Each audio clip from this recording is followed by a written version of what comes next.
بسم اللہ الرحمن الرحیم۔ شروع اللہ کے نام سے جو بڑا مہربان نہایت رحم والا ہے۔ السلام علیکم ورحمۃ اللہ وبرکاتہ۔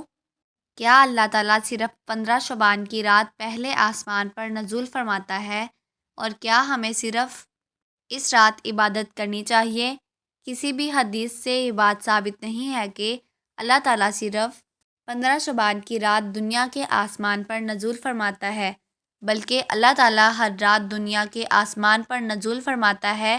رسول اللہ صلی اللہ علیہ وآلہ وسلم نے فرمایا، ہمارا رب بلند اور برکت والا ہر رات جب رات کا 1/3 حصہ باقی رہ جاتا ہے تو دنیا کے آسمان کی طرف نزول فرماتا ہے اور پکارتا ہے، کون ہے جو مجھ سے دعا کرے تاکہ میں اس کی دعا قبول کروں؟ کون ہے جو مجھ سے مانگے تاکہ میں اسے عطا کروں؟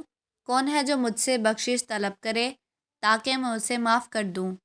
اللہ تعالیٰ ہمیں دین کو سمجھنے اور اس پر عمل کرنے کی توفیق عطا فرمائے، اور ہمیں بھی چاہیے کہ ہم اپنی زبان کو ہر وقت اللہ تعالیٰ کے کلمات سے تر رکھیں۔ مزید ایسی ویڈیوز کے لیے میرے چینل کو سبسکرائب کریں، میری آج کی ویڈیو کو لائک کریں اور زیادہ سے زیادہ شیئر کریں، کیونکہ اچھی بات پھیلانا صدقہ جاریہ ہے۔ اللہ حافظ۔